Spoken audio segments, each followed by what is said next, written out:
Hey, I'm Brooke Halliday, licensed professional clinical counselor and your host of Coloring Outside the Lines. I believe that we are the byproducts of our experiences and the environments in which we were raised, and most of us have earned a few scars from those things over the years. I've been making it my mission to help people learn to accept themselves and have compassion for everything that they've survived. Through deep and vulnerable conversations with some amazing women, you're going to hear about major moments in their life when they chose to color outside the lines and demonstrate firsthand just how capable we all are. So get ready to be inspired as we color outside the lines and make something beautiful. This week, Lauren comes on the podcast to talk about her experience with terminating a pregnancy for medical reasons. Lauren gave me the absolute privilege to hear the story of her pregnancy with her son that she ultimately had to say goodbye to way too soon. I wanted to take an extra moment to really stop and thank Lauren for being open and vulnerable about a hot button topic right now in 2024. With the overturning of Roe v. Wade in 2022, abortion, which includes terminating for medical reasons, has become a really hot button topic for people. We are not entitled to know anyone's story or reason for the choices that they make. And Lauren still chose to bravely show up for this podcast and share her experience with the hopes of being able to educate more people for why it is so important that women have full control over their reproductive rights. I want to take a moment to make it explicitly clear that we accept all people in this podcast community. We don't judge them for their choices, and we don't pretend to understand their lived experience. So join me in opening your heart up to hearing Lauren's story. So I met my husband the new way of doing things. We met on Tinder. Yes, I met my husband on Match, so I feel that. Never thought that would happen. So we met in 2018, and he has a son from a previous marriage, and I met him at 2.5. And we were actually engaged within 6 months of meeting. I seriously love those stories though, because when you know, right? Like some people get like super self-conscious about being like, yeah, we got engaged, 3 months after knowing each other, 6 months or less than a year. I'm like, no, dude, if you know, just go for it. Right. And we knew it. I mean, we're in our 30s, like, got to make things happen. So while we were dating, we sort of discussed kids and how many we wanted. So we were both pretty upfront and honest. And I said that I wanted 2 children. So we were pretty content with having 3 total. We got married in 2019.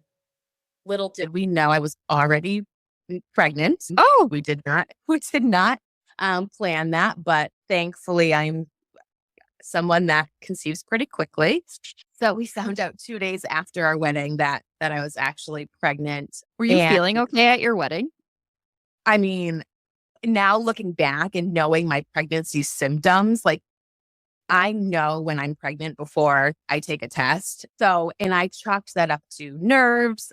A couple of days before the wedding, I was just, a ball of nerves. So the day after the wedding, or I guess the second day, we were going to go out to brunch. And I was like, you know what? Let me just take a quick test. And it was positive. And so that sort of changed, the rest of our relationship and, things like that. But it was great. Had a very easy pregnancy.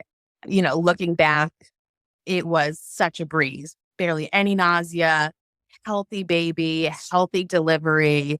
That son's almost 4. Can't believe it. And we knew we were going to have one more child. So we tried to conceive. And again, got pregnant the first time. And we found out in November of 2021 that we were pregnant. So very excited. Again, easy pregnancy.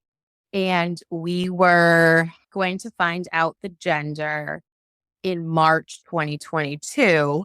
Was that like your 20-week scan you were waiting for? Yep. Okay, so no genetic testing before that. Nope. And all of, the previous normal testing that they do came back fine. Neither my husband or I have any genetic sort of history to raise red flags. So, just and you're so naive when like nothing has ever gone wrong. You're just like, oh no, I'm nauseous. Like that's sort of the worst thing in my mind that was sort of happening. So it was a Thursday, March 10th, and we were actually going to do things a little bit differently this time since this was going to be our last pregnancy. My husband and I were going to find out the gender, and then we were going to host that Saturday a party for our friends and family, and we were going to announce the gender of the baby because with our previous son, we found out all together. We actually shot one of those like smoke things Oh, up in yeah. the air. And so that was, a lot of fun. But so we had at our house banners, plates, cups, everything. Cause I was going to take the next day off of work too. Like, just make it a long weekend. So I meet my husband at the hospital because he went into work that morning. We're both so excited. I have a family friend making the cupcakes for us for someone to bite into, the pink or the blue one. We go into the room, get on the table. My husband and I are shooting the shit. And I always look back at that moment and think like, I just want to be in that moment again. Like, Yeah. just savor that moment where you're so excited. You think nothing bad can happen because you don't expect it. There's nothing to Right. indicate that there would be any concerns. I remember that moment for us too, like that whole morning. Mine was a Tuesday. Isn't that crazy? You remember like the day of the week. Don't tell me what I had for breakfast the other day, but like, I can remember those details. So the ultrasound tech is doing the ultrasound and they don't often reveal much. They're kind of just there to do the appointment. And Were you respectful of that? I've always like pestered the ultrasound techs. I'm like, what do you see? Tell me what you see. Tell me what you see. Yes. Now, as the pregnancies went on, yes, I definitely did that. And I appreciated when like they would say like, hey, I can't say anything, but here's like the leg and here's, because come on, you're just so anxious and want to know every little detail. So she asks if we know the gender and we say no. And we're explaining that we're going to have a party for our friends and family in 2 days. And so we do want to know. And she lets us know it's a boy. So now we're like joking around. We have 3 boys now. Oh my gosh, what did we sign ourselves up for? And just kind of like bantering each other back and forth. The appointment goes on and she says, all right, let me go bring the doctor in. Okay, cool, great. So the doctor comes in and she says something to the effect of, so it looks like there is some concern about the baby and his development, specifically around his heart. And the whole mood of the appointment now drastically changed. And we're looking at the ultrasound and they're not talking. And now more doctors are coming in. And I'm like, the more people there are, more professionals there are, this is not good. And it's hard to decipher what's on those ultrasounds. I can tell what's a leg and an arm, but I don't know what I'm looking at with heart. So are they like, are they having the wand like on your belly as they're talking? Or is this like going back and like looking at the video that they do? Oh no, they're still scanning. They're still So you're scanning. like, I always felt, and this never was the reality, but I always felt like I was like pinned down in those situations. Right. No, it's true. You can't move. And at this point now I'm just frozen because I'm like, Yes. what is happening? And they say that there's concerns about his heart. And then because of the heart and what's showing, there's also a concern about a chromosome abnormality. And I just burst out in tears. I'm like, what do you mean? So they say, let's go see the genetic counselor. And I'm like, what do you mean? I have to go finish planning a party for our son. Like, I was so confused and so overwhelmed that I'm like shaking, walking down this hallway to meet with this woman. And she's explaining a little bit more about what they're seeing and what they're not seeing. And she's now taking out these papers and going through material about defects of a heart and trisomy 21. Oh, so they had a speculation. It wasn't even just like there's some type of chromosomal abnormality. They were like pretty certain. They did. And I don't know why they geared towards T21 as opposed to T18 or, T13, which, Yep. From my understanding, are not compatible with life. Yeah. So I'm just going to throw a little bit in here. So T13 and T18 are Turner syndrome, and I can't remember the name of the other one, but essentially, baby usually does not survive gestation at that point in time. And if they survive gestation and then birth, they usually pass away within a few hours at max. It was like up to a year of life in a lot of physical pain for them for the entire duration of their short lives. Right. So none of those are great things to be considering. Right. Right. So I'm at this point just in information overload. I'm like, the rug has been swept out from underneath me, and all I wanted to do was just run away and get out of there and like redo this. Like this can't be happening, because I've done everything right. I've taken the prenatals. I haven't drank. I protected myself the best way possible. And then the conversation gears towards, well, you have options. And I'm like, what do you mean options? Like, I'm not even processing what you said 10 minutes ago. And, no fault to her. It was just sort of the situation. And that was the genetic counselor that told you had options? Yes. Yeah. I mean, Okay. we had maybe been talking 5 minutes, and she's discussing options for termination. And this is where I just break down and lose it tenfold, because that was never thought. That was never a consideration. What's your husband doing in this moment? I remember looking at him a lot, and I think he was just as wide-eyed, dumbfounded. And he's a pretty, keep your emotions at bay type of guy.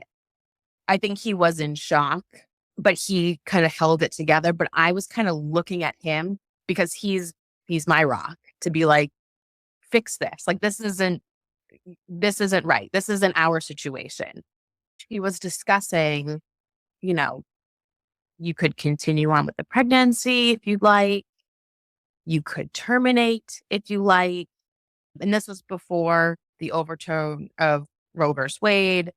I live in a state where, thankfully, those resources were available. I mean, we were in a hospital as well. Did she suggest like genetic testing to like get a definitive answer before making a decision? Or is she like pressing you to make a choice right then and there? She wasn't pressing me. I think she was providing information, but at that point I could not absorb anything. But we did discuss genetic testing, and my husband and I did say, okay, we'll choose one of those. We went with the amniotesis, which is collecting fluid and testing that for any additional diagnoses, specifically around any chromosome abnormalities. But the genetic counselor said, based on your results, based on your previous testing, you have a 1 in 55,000 chance of having a baby with Down syndrome. And I'm like, okay, so then we're okay. Like, yes, the baby's heart is not well, but like, that's one thing. So I go back now to the same room. They bring the ultrasound. And at this point, I just remember shaking. And like, when I'm in like a lot of like pain and overwhelm, I just like kind of like shake a lot. And they're trying to get me to calm down to, collect the sample that they need. And they did it the day of. This is in a 15-minute, and it could have been longer, but I was so disoriented at that point. All in the same appointment. Like they didn't make you wait and schedule appointments. Oh my gosh. And I wonder if it's because I was 20 weeks at that point, and that's pretty far along to sort of learn something like this and to make a decision if need be. So to go back into that same room, to see the ultrasound again, to see my baby that I thought an hour ago was healthy and fine was so triggering. Did they talk to you or did you know about the risks of amniocentesis? I believe they mentioned it. I would say I'm 99% sure they said it, but in that moment I was so numb. I know from talking to other women that the amniocentesis is not the most fun thing. Right. It's kind of uncomfortable, but I was just so numb that I didn't feel a thing just because my emotions were running high at that point. So, for people that don't know an amniocentesis, you essentially take a long, hollow needle and it goes in through the abdomen into the uterus where the baby is, and they collect fluid that is essentially surrounding the baby. Yeah, and So, you have to lay very still, obviously, because you have, they're putting a yep, needle in, and you they have to don't lay want. still, no numbing. It's just like grit your teeth and bear it. Yeah, so and I'm just shaking, and I can't stop, and the doctors are like, "It's okay, try to relax," and I'm like, "The fuck Oh, you." fuck. Yeah, you just told me that my infant, who my entire current life is to protect him, is ill, and we're doing these testing, and you have a needle now in me. And my husband stood up to block the ultrasound image, thankfully, because I couldn't look at it. I couldn't see it. Oh, It was way too triggering. So they finished the procedure and they asked if we wanted to sort of see a fetal cardiologist. Didn't even know one of those existed, but makes sense. So they handed me a card for the following morning at their larger hospital that they're affiliated with for 8:30 in the morning the following day. And I know that when you get an appointment that soon, that's not a good sign. And that's all I remember thinking when I got that card was like my work brain kind of went in, being in like the healthcare setting and being like, oh my God.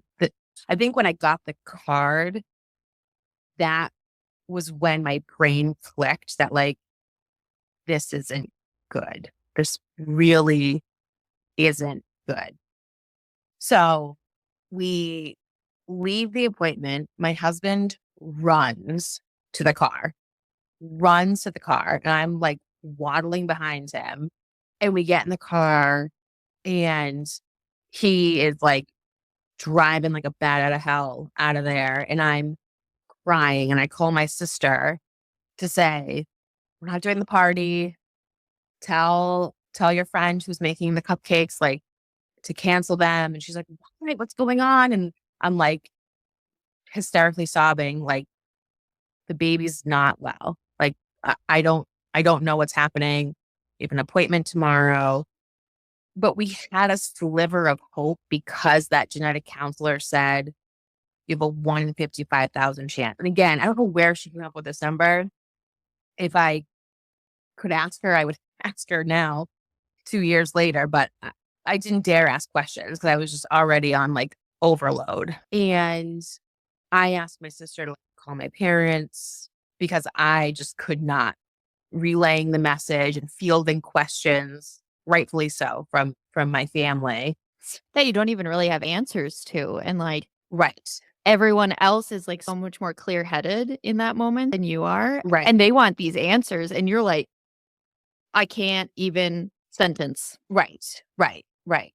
And so my husband and I sort of were able to talk a little bit like about options. And we said, let's just go to the appointment tomorrow. Who knows if we'll get answers tomorrow, but let's just see what comes from it before we make any decisions ourselves. So, and the tough thing is too, and I can't tell you what I did after that appointment. I can't tell you. My son must have been in daycare. Don't know who picked him up.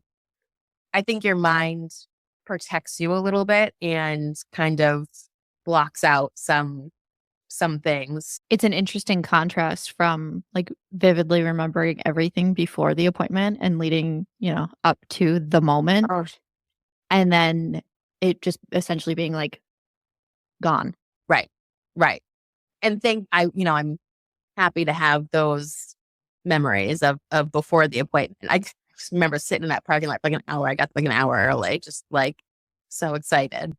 So the next morning, 8:30, we're driving into the city. So we're, leaving so early.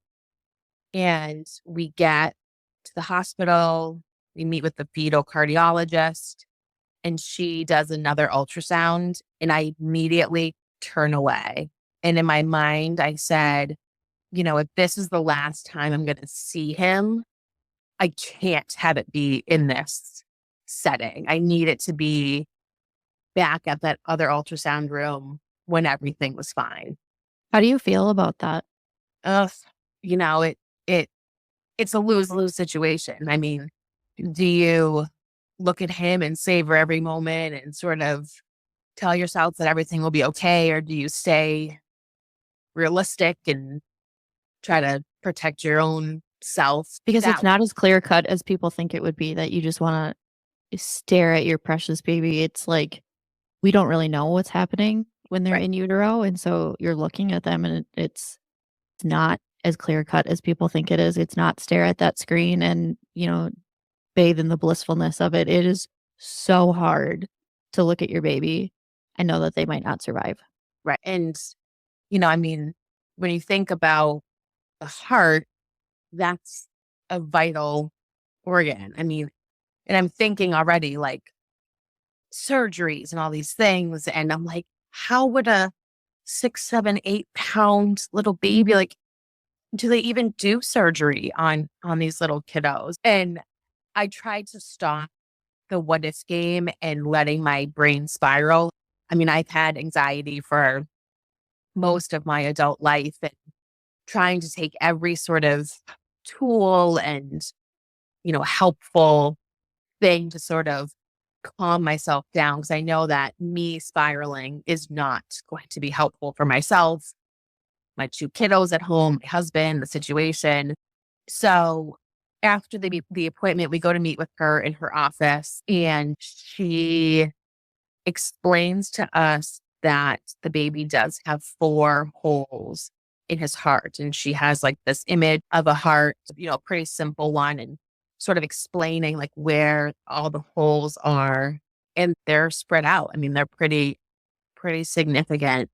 And, you know, she's talking about how they normally repair babies' hearts. And she said that they take tissue from around the heart to fix the holes. So they're using like the tissue itself, and they would do that pretty quickly after birth. And she said there would be most likely multiple surgeries throughout his life. He would probably have a pacemaker. And at this point, my husband is breaking down and crying. And I know when my husband loses it, that he is struggling tremendously. And what was happening for him was his first son, my stepson, was born prematurely by a month or 2 months. And he spent 30 days in the NICU.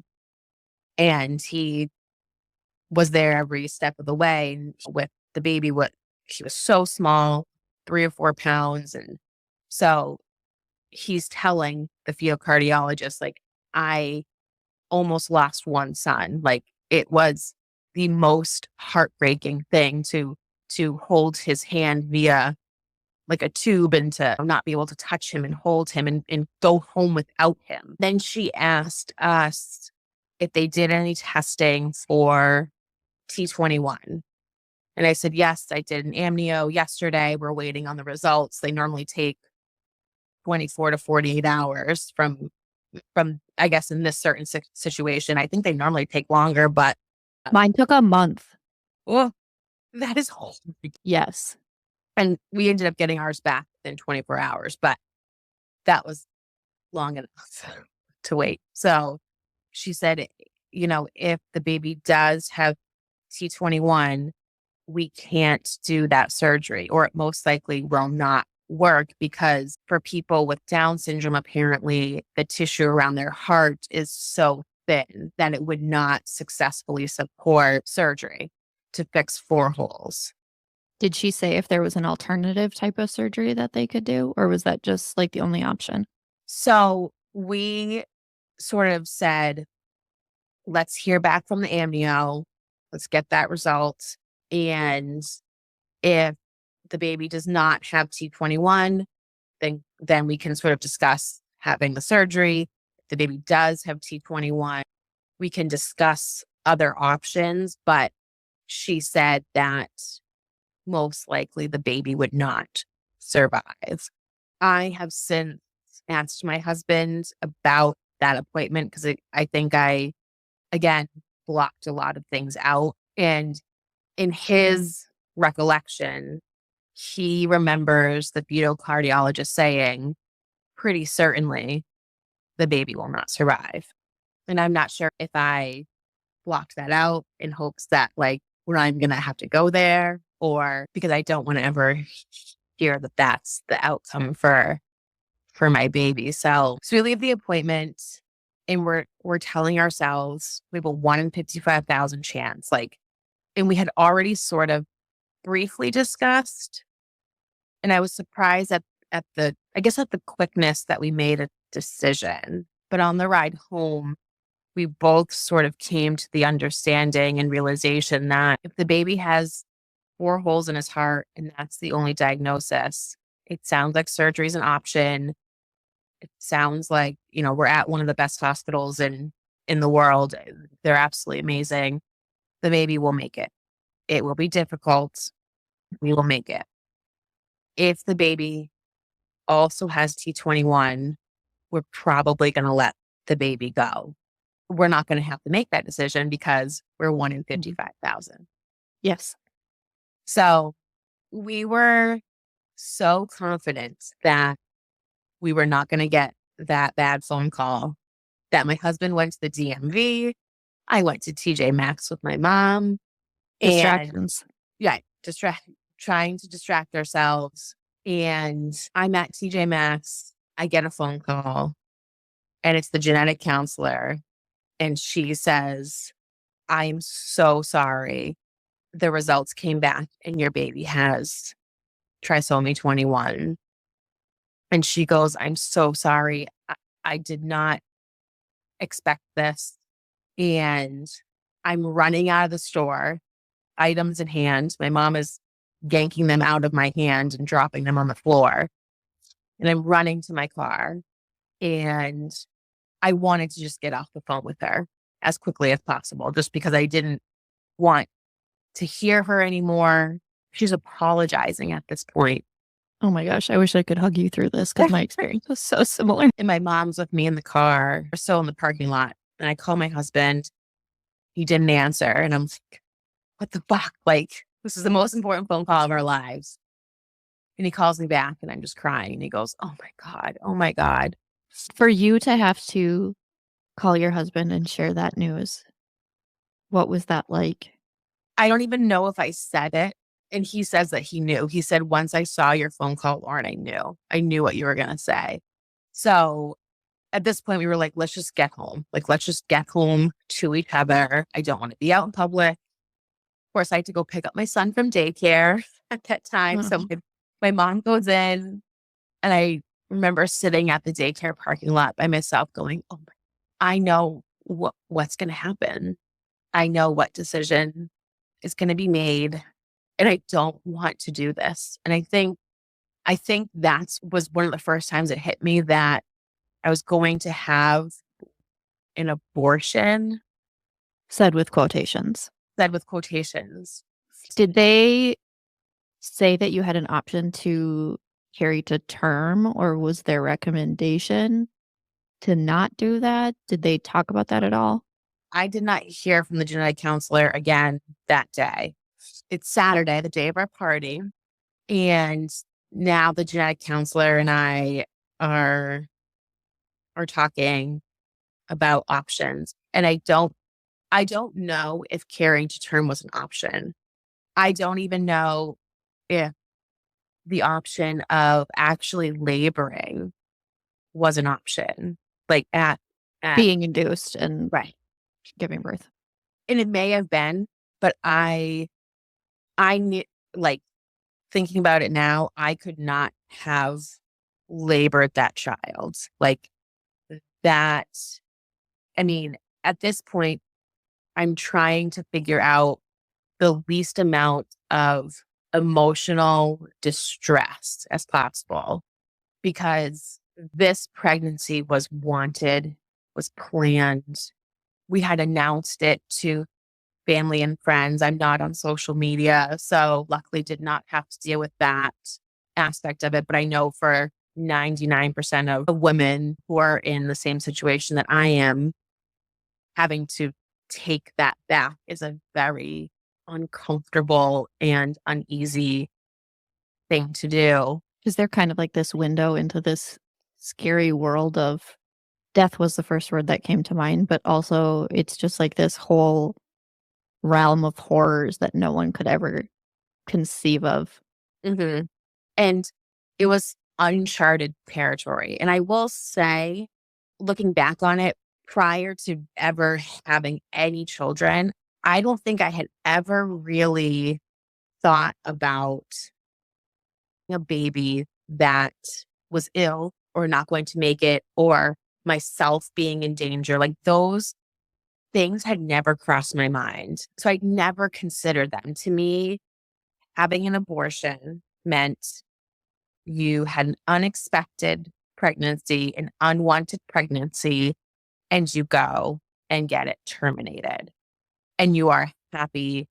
I shouldn't say that, but that's the outcome that people want. They don't want Yes. that child. And that was the complete opposite of my situation. And I think with other women who are in my situation. So the genetic counselor is talking to me and she's doing a lot of the behind the scenes work. And, I'm not sure if that's what she was supposed to do or if she was going above and beyond. I don't know, but I appreciated, I didn't quite know it in that moment, but now looking back on it, I appreciated her doing that homework. She was calling local clinics to see what their availability was, cost, insurance accepted, things like that. And then also checking in with the hospital on the labor and delivery floor about their availability. So she presented to me the options. In terms of where to. Right. Where, because I think at this time, we had said to her, we're going to proceed with the termination because we could not either deliver a baby that had already passed, like have a stillbirth, or I could not wait for my child to die. I could not give birth to a baby that I knew would have minutes, days, weeks. And I didn't know the exact time frame, but that was a conversation that I did not want to have because how morbid, of a conversation, talking about when your child most likely will die. But I could not hold my child knowing that because, delivering a baby is such an intimate moment. Breastfeeding is such an intimate moment. Holding that newborn is such an intimate moment that I did not want to look up and see the giant clock saying tick, tick, tick. This is it. Oh my gosh, that just breaks my heart. Yeah, it was, and it still is agonizing to sort of think about it and put yourself back in that realm. And it's something I'll never forget. It's changed everything about who I am. So the genetic counselor saying, okay, based on like what you're looking to do, you could go to a clinic. You have to call them though to confirm it. She's like, because I can't make the official confirmation appointment for you. You have to use a fake name to call. And here's the passcode to say from what I was, from the genetic counselor to the woman that was the receptionist there, the code of what they discussed to ensure that I was real. I was like, oh, what kind of FBI bullshit is this? Like, Right. you want me to come up with a nickname? Like, what? So I could do that and go to the clinic. They would get me in more quickly. She's kind of going through all the pros and cons. They could get me in more quickly compared to the hospital. But she said there will be protesters most likely. So you have to think about that and how you're going to manage that. But the hospital, you will be on the labor and delivery floor with the moms who are giving birth.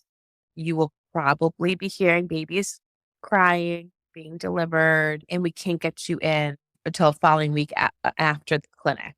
And luckily, again, from talking to other moms in this scenario, my wait time was either 1 week at the clinic or 2 weeks at the hospital. That still felt like a tremendous amount of time. But people have waited weeks or months, which I just can't wrap my mind around, because one of the things that is so difficult is that you are still pregnant during this waiting period. I wore my husband's clothes. So we did go with the outpatient clinic, but up until then, I wore my husband's baggy clothes. I didn't really leave the house because I was visibly pregnant at this point now, 21 weeks. And people would offer help, let me put the jug of water in your car, congratulating me. And when in that moment, it's just like, don't congratulate me, because I'm toggling between I'm making the worst decision of my life, but I'm making the best decision in this moment. They both really suck. And in the end, I don't have a baby that I wanted. So thankfully, the insurance is in my husband's name. So he had the task of calling to get things approved through his work and his union. But it was going to cost like $3,000, which again is very expensive. But I've heard other women triple that. But I had so much to do. Like, I was a little bit in like autopilot mode for those first couple of days. I had to request medical leave. I had to inform human resources at my job. I had to let my boss know. And then you start the conversations of, what am I telling people? Am I telling people that I had a miscarriage? Because that feels really fake. My husband and I both hoped within that week our baby would just pass and we would not have to be the one to sign the paper to say, this is what I want, but it's not what I want. So once all of those tasks were done, because I took that week off of work, I was like, what do I do? What do I do with myself? Like, this is so long and this is all that I'm thinking about. And it was really hard to stay strong for the kids. Because at that point, they were 6 and almost 2. So the 6-year-old, knowing something's going on, but he spent a lot of time at Gigi and Pepe's house. So that was great for him. But, I'm the one doing the dinners and cleaning up and playing, getting on the ground, and playing with the kids and going outside. And I retreated to my bedroom a lot of that week. And I just remember how achy my body was from sobbing, from just uncontrollably sobbing and continuing to feel kicks and continuing to wear maternity clothes when I couldn't get any of my husband's clothes. It was just such a long week. And so it's finally the day of the appointment. And like I said, we opted for the outpatient clinic, and it was going to be a 2-day procedure. Thank you so much for tuning into today's episode. I know that the topics that we talk about on this podcast can be heavy and bring up a lot of emotions for people, and that's no reason to shy away from these conversations. If you're a fan of trying to get these conversations out to as many people as possible, I could use your help. Rating, reviewing, and subscribing to the podcast helps it reach more people. I always love to hear your feedback on the episodes that we put out and the topics that you want to hear more about. So head to www.redbirdcounselingmn.com. From there, you can send me an email and join our online email community to get more updates about the podcast and everything happening mental health and Redbird counseling. Be sure to also follow us on Instagram, Threads, and TikTok at Redbird Counseling MN and Facebook Redbird Counseling MN 21. Until next time, remember, you're not alone, your story matters, be kind to yourself, and don't be afraid to color outside the lines.